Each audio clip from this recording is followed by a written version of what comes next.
Oke,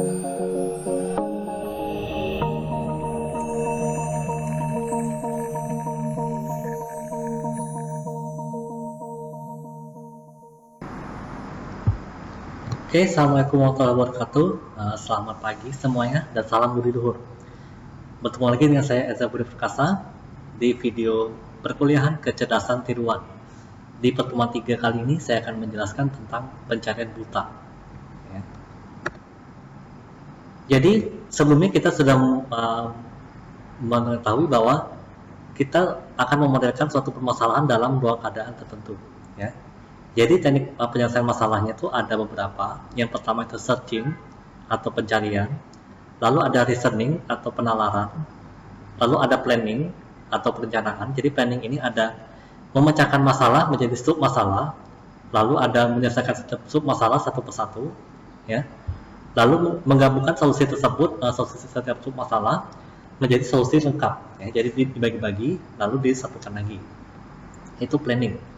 Lalu learning atau pembelajaran, maaf ada yang membuat tadi, yaitu program komputer yang sanggup belajar dan meningkatkan performanya melalui pengalaman. Ya. Itu kalau learning. Jadi komputer juga bisa belajar. Nah, yang akan kita bahas saat ini adalah tentang searching. Ya. Jadi searching itu ada dua cara, dua teknik ya. Yang akan saya bahas sekarang ini adalah pencarian buta, ya, atau blind search atau uninformed search. Ya. Bisa ditelusuri dengan cara pencarian melebar pertama atau breadth first search, lalu ada pencarian mendalam pertama atau depth first search. Ya.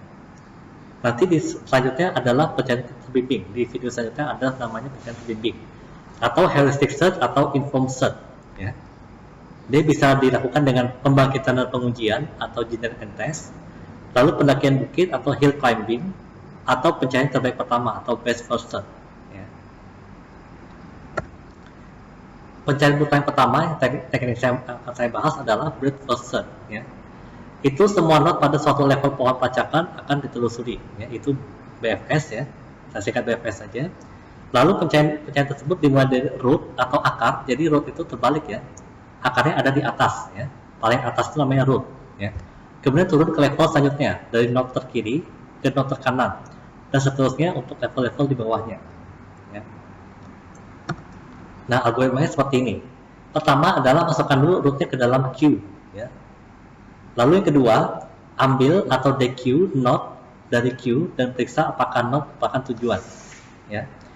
3, jika node merupakan tujuan, maka stop. Pencariannya stop dan hasilnya itulah, kembalikan hasilnya. Ya. Kalau node bukan tujuan, maka enqueue atau masukkan seluruh node anak ke dalam queue. Ya.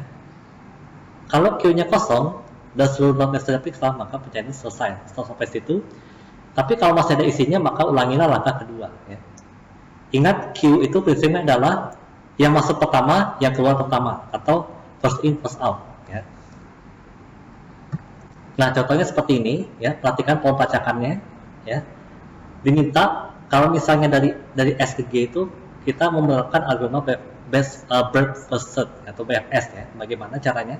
Perhatikan dari S ke G ya. Nah, Q awalnya adalah S, karena S itu adalah root ya. Periksa, karena S itu bukan tujuan, maka pindahkan S ke solusi sementara.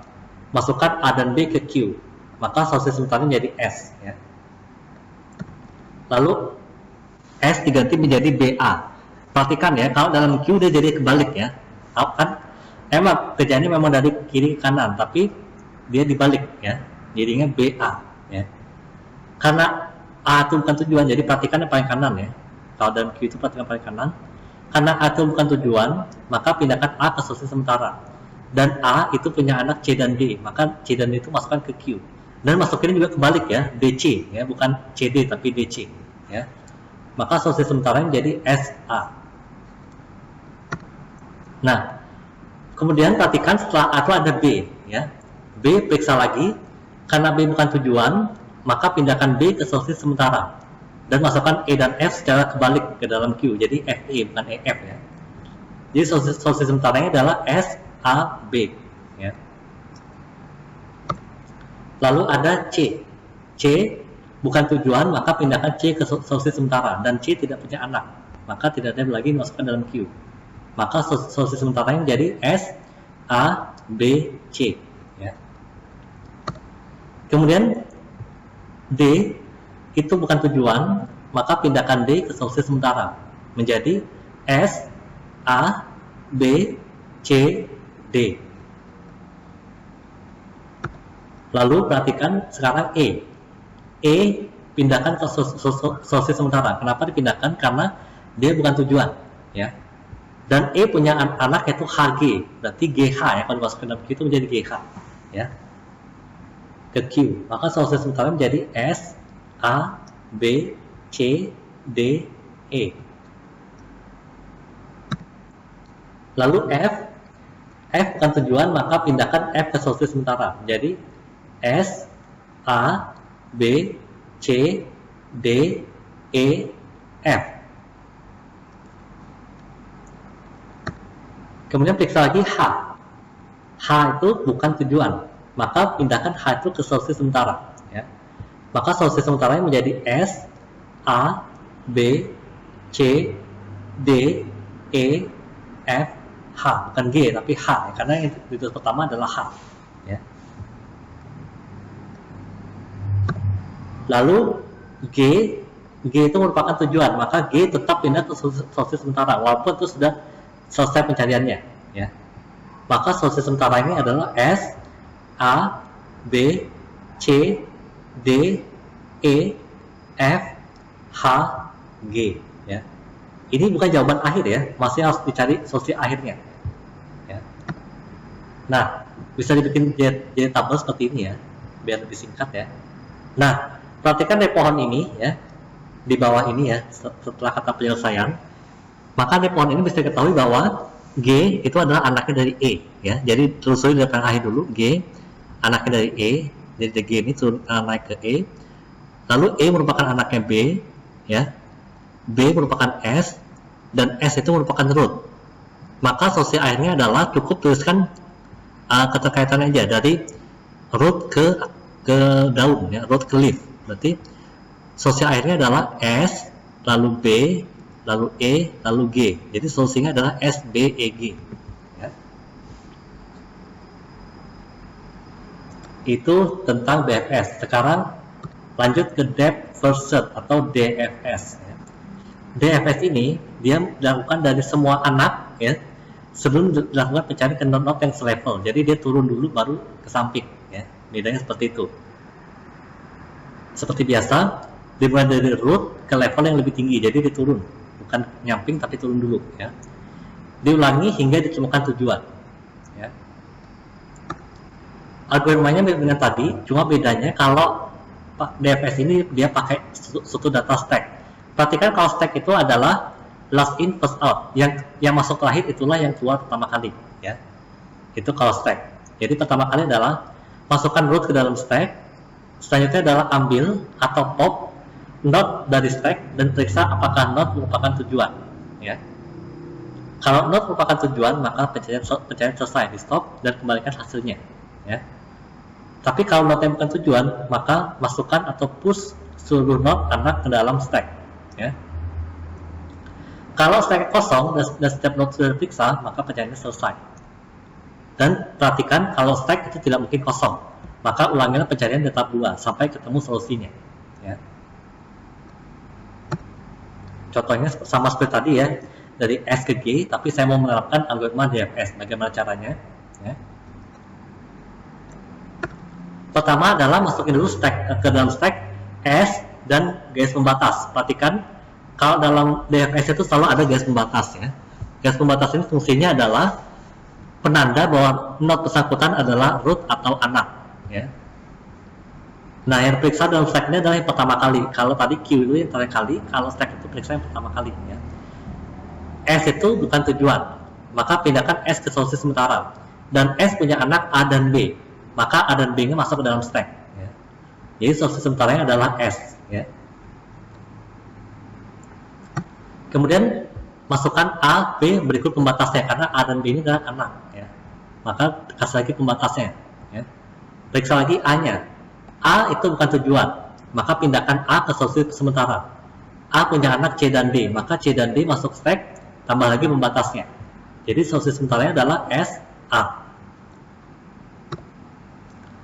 Lalu C periksa juga, karena C itu bukan tujuan dan nggak punya anak, maka C dihapus dari stack.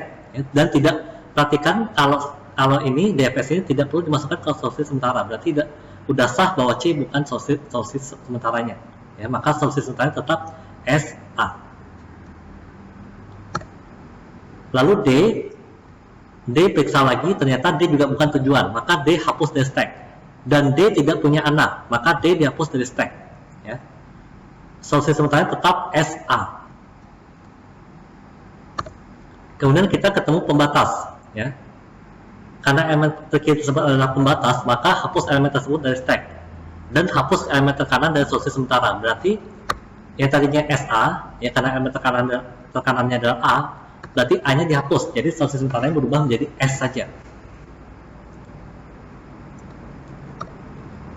Nah, selanjutnya B.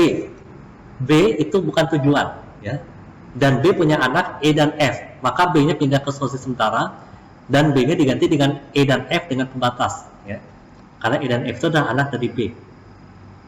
Jadi solusi sementaranya adalah SB. Lanjut, yaitu EF pembatas 3 buah. Ya. Karena E ini bukan tujuan, maka E ini pindah ke solusi sementara. Dan karena E punya anak H dan G, maka masukkan H dan G itu ke stack. Berikut pembatasnya juga, jangan lupa pembatasnya. Ya. Maka solusi sementaranya berubah menjadi SBE. Ya. Kemudian H itu bukan tujuan, dan H tidak punya anak. Maka H-nya dihapus dari stack. Jadi solusi sementaranya adalah SBE, tetap SBE, tidak ada H-nya karena H tidak ada anak. Ya. Kemudian adalah G. G itu merupakan tujuan. Maka hapus G dari stack, ya.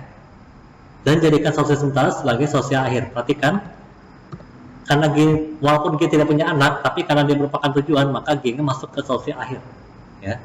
Jadi solusi akhirnya adalah SBEG. Inilah jawabannya. SBEG. Nah, semua kata tadi bisa dibuat tabel seperti ini. Ya.